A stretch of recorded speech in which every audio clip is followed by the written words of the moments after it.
그것을 알려드림. 누군가 그러더군요. 은행에 대출을 받으러 갈 때 또는 투자가로부터 자금을 얻어내야 할 때는 본인이 가진 것 중 가장 고급스러운 정장을 입고 제일 비싼 시계와 구두를 착용해야 된다고요. 그래야 목적을 쉽게 이룰 수 있다고 합니다. 빈 병인데도 마치 와인이 가득 채워져 있는 것 같이 무거운 와인병이 있습니다. 크기도 커서 동일한 용량인데도 불구하고 일반적인 750ml 사이즈의 와인병보다 훨씬 덩치가 커서 마치 더 많은 양의 와인이 채워질 것 같이 보입니다. 하지만 라벨을 자세히 들여다보면 이것 또한 750ml죠. 여러분 안녕하세요. 오늘 영상에서는 크고 무거운 와인병을 사용하는 진짜 이유에 대해서 말씀드리겠습니다. 무겁고 큰 와인병, 이른바 헤비바트를 채용하는 와인이 최근에 대유행입니다. 특히 소비자들에게 아주 인기가 좋아요. 지금 제 앞에는 여러 개의 빈 와인병들이 있는데요. 모두 750ml 용량의 와인병들입니다만 크기와 생김새가 모두 제각각이죠. 이 중에서 3개의 병은 헤비바틀이고 나머지 3개는 표준 바틀이나 무게가 가벼운 라이트 바틀입니다. 헤비바틀은 크고 무거운 게 특징인데요. 이 바틀들은 모두 빈 병이고 왼쪽부터 1번, 2번, 3번, 4번, 5번, 6번입니다. 1번과 2번, 6번이 헤비 바틀이고 3번과 5번이 일반 바틀, 4번은 좀 더 가벼운 라이트 바틀입니다. 그러면 저울로 각각의 무게를 재해 보도록 하겠습니다. 1번 병의 무게는 1060g입니다. 2번 병의 무게는 1번과 비슷합니다. 1080g입니다. 3번 병의 무게는 500g입니다. 1번과 2번에 비해 무게가 절반 이하입니다. 4번 병의 무게는 400g입니다. 3번보다 100g이나 적습니다. 5번 병의 무게는 380g입니다. 4번보다 20g이나 더 적습니다. 6번 병은 샴페인 바틀인데요. 샴페인은 기본적으로 헤비 바틀을 사용합니다. 실제 무게는 850g입니다.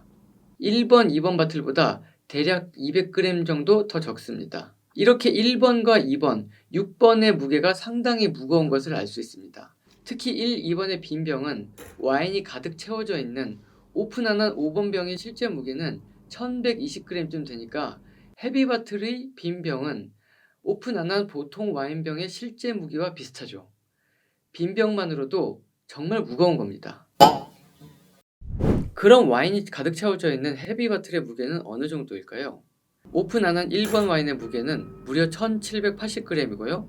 2번 와인은 1840g으로 거의 2kg 가까이 됨을 알 수 있습니다. 와인이 가득 채워져 있는 일반 와인의 대략 1.7배에 달하는 무게입니다. 사실 10년쯤 전에는 이런 바틀을 사용한 와인을 찾아보기 어려웠습니다.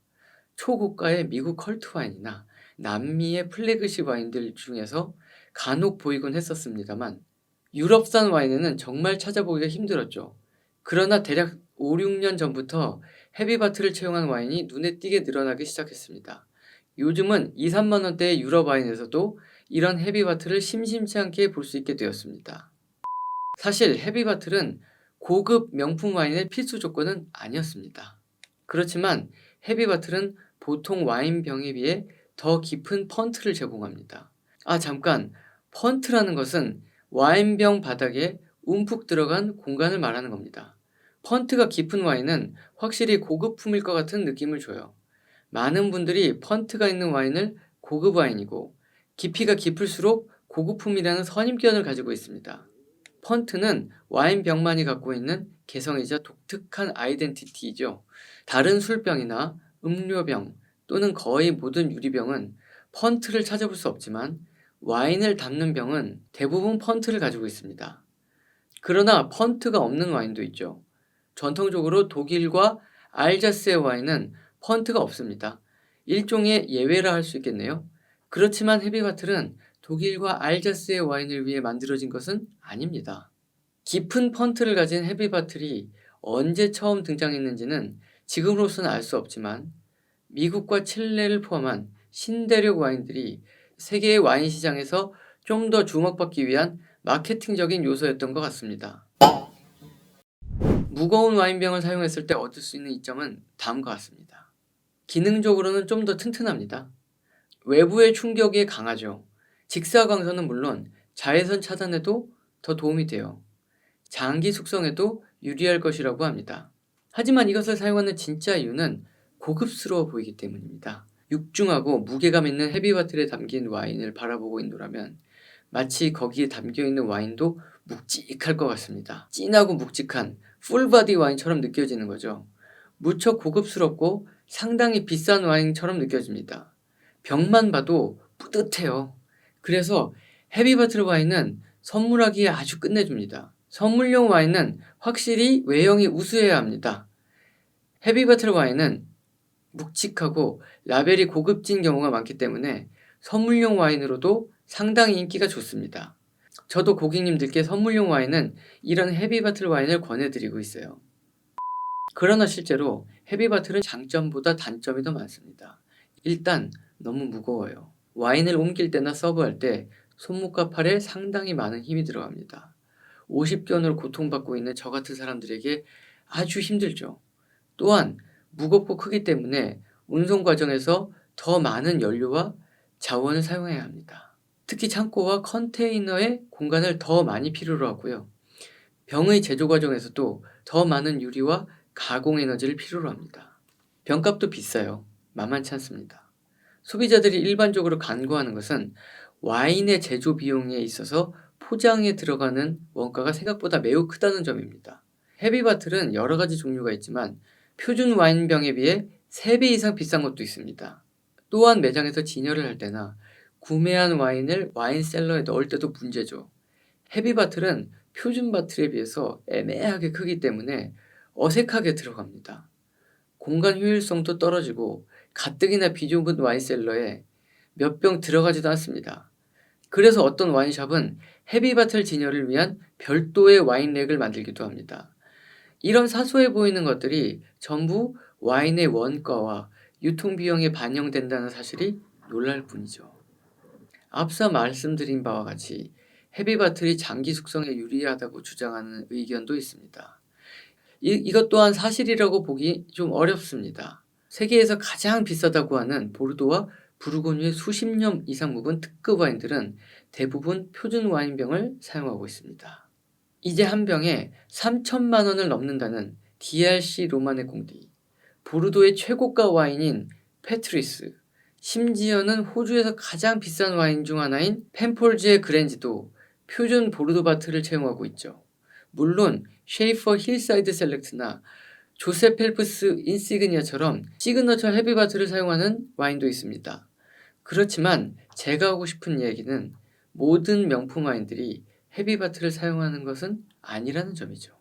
즉 헤비바틀과 실제 와인의 품질은 아무 상관이 없다는 뜻입니다.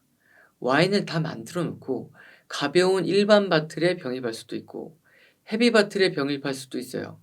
어떤 바틀에 담을 것인지는 만드는 사람의 선택에 달린 것입니다. 그러니까 헤비바틀에 담긴 와인이라고 해서 고품질의 와인은 아니라는 거. 싸구려 저질 와인을 만들어 놓고 헤비바틀에 병입해서 판매할 수도 있다는 거 꼭 기억하시기 바랍니다. 진짜로 헤비바틀을 사용해야 하는 와인은 샴페인을 비롯한 고품질의 스파클링 와인 뿐입니다. 이것들의 내부에는 5에서 6기압 이상의 탄산이 가득 차 있어서 두께가 얇고 가느다란 표준 와인병을 쓰게 되면 가스의 압력에 의한 폭발 위험이 있기 때문이죠. 헤비바틀에서만 느낄 수 있는 근육질의 매력은 저도 마음 깊이 인정하는 부분이지만 셀러에 적재할 때만큼은 말할 수 없는 갑갑함에 밀려들곤 하죠. 이 영상은 헤비바틀에 담긴 와인이 좋다 나쁘다를 따지자는 게 아니에요. 그리고 무거운 병을 사용하는 게 절대 나쁘다는 뜻도 아니에요. 단점만 있다는 게 아니라 장단점이 동시에 존재한다는 거죠. 절대 잊지 말아야 할 점은 바틀의 내용물과 와인의 품질과는 별개라는 얘기입니다.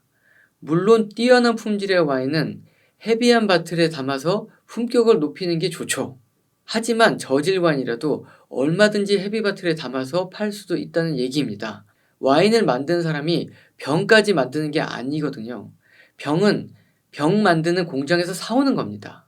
만약 이 자리에 있는 제가 아르마니 슈트에 에르메스 넥타이, IWC 오토매틱 시계를 차고 테스토니 구두를 신고 있다고 가정해 봅시다. 저는 과연 수십, 수백억 대의 자산가일까요? 겉보기만으로 외형의 장식에 현혹되어서 내용물의 본질을 못 보는 일이 없었으면 하는 마음에서 이 영상을 만들어 봅니다. 영상 마지막에 쿠키 있으니까 끝까지 봐주시고요. 자, 그럼 다시 결론을 세 줄 요약으로 정리해 보겠습니다. 1. 헤비바틀은 장점도 있지만 단점도 만만치 않다. 2. 바틀의 무게나 펀트의 깊이는 와인의 품질과는 아무런 관계가 없다. 3. 헤비바틀은 멋지고 폼이 난다. 그러므로 선물하기 좋다. 충분히 이해되시죠? 그럼 여기까지. 저는 다음에도 또 유익한 영상으로 돌아오겠습니다. 그러나 진실을 고백하건대 저도 실은 헤비바틀 와인을 좋아합니다. 이 인간의 간사함이란...